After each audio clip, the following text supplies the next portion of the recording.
Well, welcome back to the Timeline Ranch. It's a beautiful day. Let's take a walk around the pond, see how everything's looking. Yeah, it's a beautiful day. Temperatures are perfect. A little bit of a breeze, a few gusts here and there, but for the most part, fairly calm.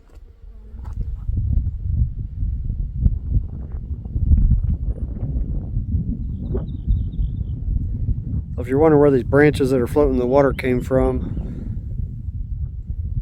I went ahead and trimmed this Bacchus that I talked about, trimming about a third out of a couple trips back. I throw it in the water because on the shore or on the land it's not going to break down. It's just going to sit there. It may take 40 years for it to break down up here on the dry land. In that water, that bacteria, once it gets saturated and sinks to the bottom, that anaerobic bacteria is going to break it down pretty quick. Let's see how our plantings are looking.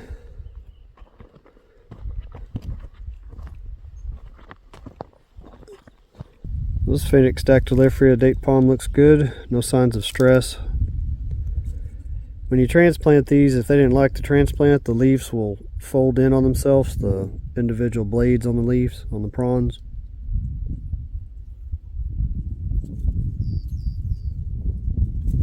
Looks good. I'm only going to water it one more time the day before I leave. I gave it a good soaking when I first planted it, just to get the air out of the soil mainly. There was moisture down there from the pond. These branches also give a little bit of structure for those fathead minnows to hide in. They like to feel sheltered.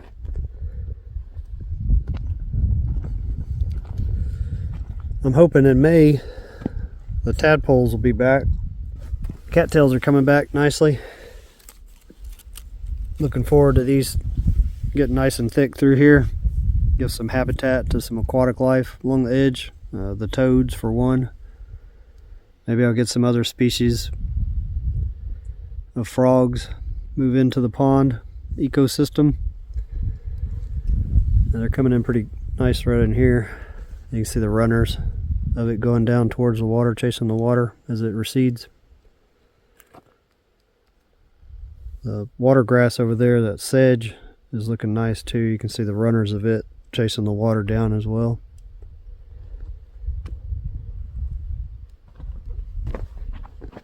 Let's go right over here on the back side of the cactus garden and upper side of the main creek dam that feeds the pond. Here's one of the other Phoenix dactylifera we planted. This is on the upper side of the main dam that slows down the water before the South Creek that feeds the pond dumps into it. Drops a little bit of sediment in here. It has built a few inches, probably 50 millimeters worth of sediment since it's been here. This one's looking good as well.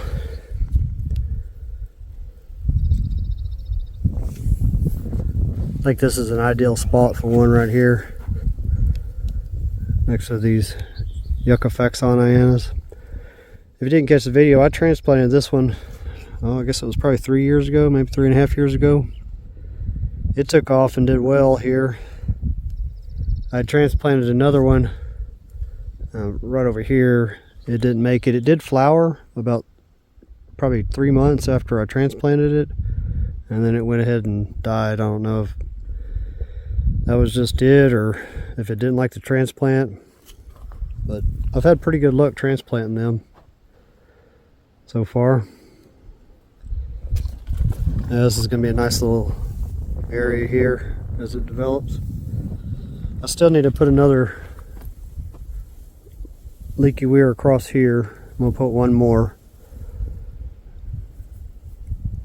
And I'll probably plant another Phoenix dactylifera date palm on the other side of it. You want them about 30 feet apart. Once they're mature, the prawns will touch each other if they're not at least that distance apart.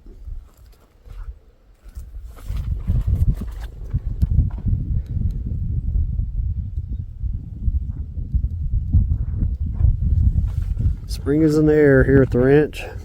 Got a lot of life coming back to everything. While I was trimming the Baccharis, I decided to go ahead and trim off the little suckers at the bottom of one of our honey mesquites we're turning into a tree here at the ranch. You can see it's coming back.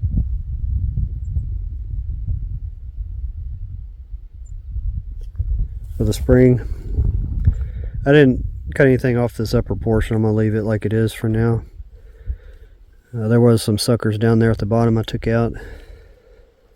I'm trying to get about 2 meters of height, about 6 feet or so of height, before it's the main scaffolding of the tree starts. After that, I'm going to let it do what it wants to do.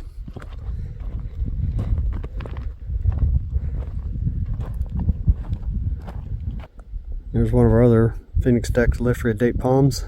It looks good as well. No signs of stress. I went ahead and cut the dead stalk off the moringa.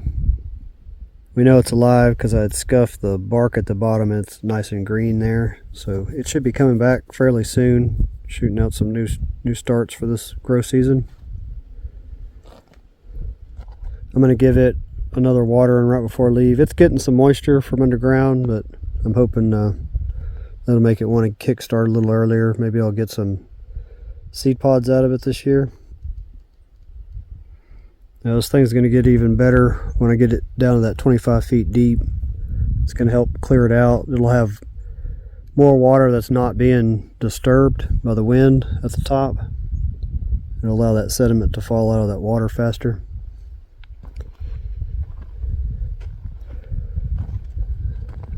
So the other day I was looking for some of that Azolla folliculoides that I introduced to the pond a few days back, and I saw a couple little pieces. Of course the wind keeps changing directions, and for the amount that I put in this pond, it's pretty hard to find, a couple pieces of it, but I did find about 5 pieces in this corner when the wind was blowing this direction and pushed that this direction.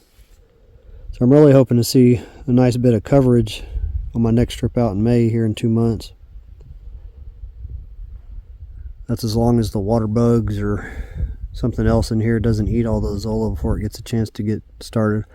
I'm probably going to take out some more Azolla. I'm growing it at the house as well. I may bring out maybe a 5-gallon bucket of it and dump it in here. Give it more of a fighting chance to get started.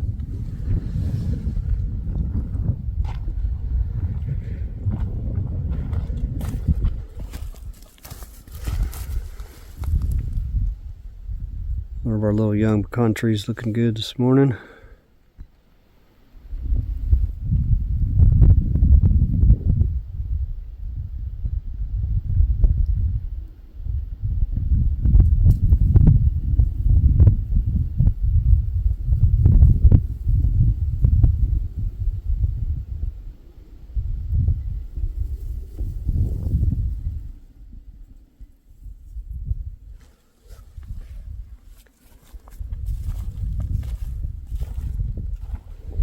This is one of the interesting water bugs we have here.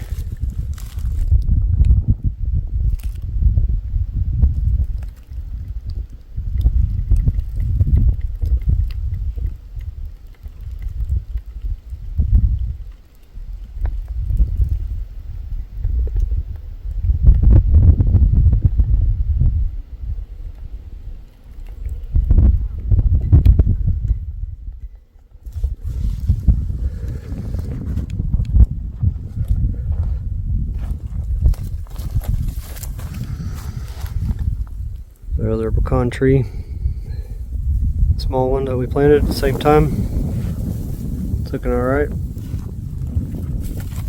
I'm not going to do any trimming to make it want to grow in the upright direction right now. I'm just going to let it do what it wants to do and try to get its roots established better. I don't want to put it into shock. You can see one of the other water bugs there, big one.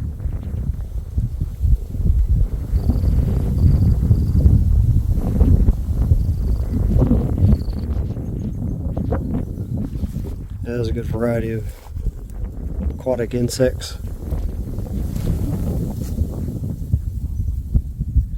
It's one of our older pecan trees. It's got a little bit of bud swell. Hoping by the end of this little stay I have here, we'll see a little bit more green in them.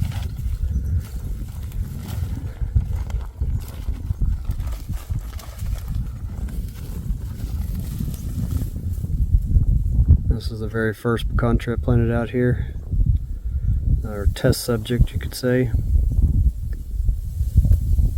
It's grown quite a bit over the years for the environment it was thrown into, for the most part on its own. I'm happy with its growth. I was kind of hoping to have it out of this fence at the end of the last growth season, but it kind of got a late start. We didn't get any rain until a little later into the growth season, and the pond was fairly dry still, which didn't help.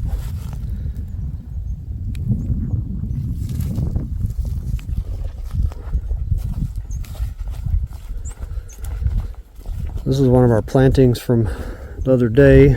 It's a mulberry, Texas mulberry.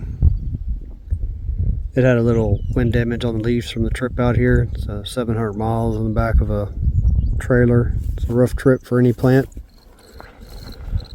Some of them were protected fairly good from the pipe that was over the top of them, but this one had a couple branches sticking out, took some abuse. I'm sure it'll bounce back. It looks good.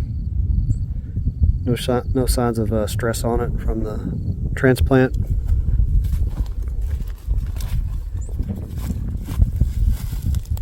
Yeah, it's going to make some good structure for aquatic insects and fathead minnows. Hopefully it'll want to bush out now with that little bit of a pruning I did.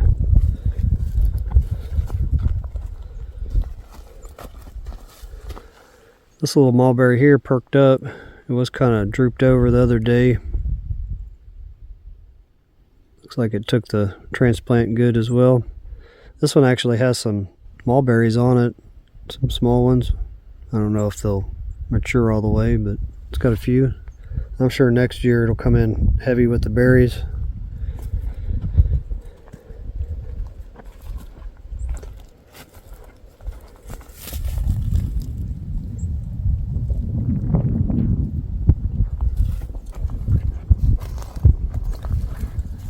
There's our third mulberry that we transplanted over here. It looks healthy. No signs of stress. It's good. Little migratory finch out doing their morning routine.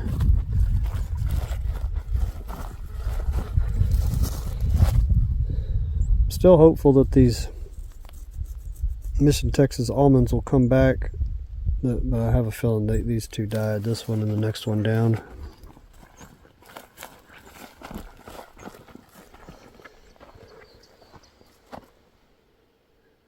Native wildflowers are doing good in there.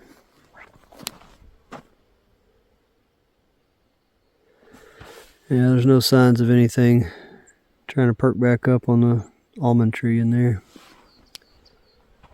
The one that's always had the best growth out here is still alive. So yesterday I cut a little window in the mesh so we can see the almond tree better.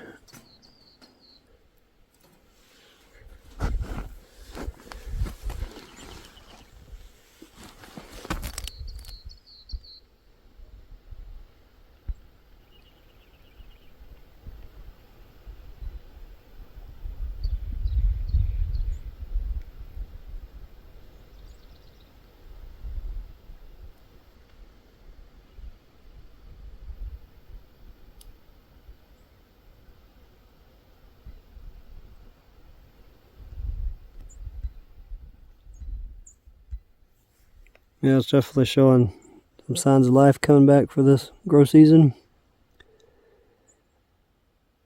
I'm interested to know if it's going to flower, because it did not flower last year during the drought. And I'm thinking this year is probably going to be the same, which I'm perfectly fine with that. It needs to put its energy into roots and top growth.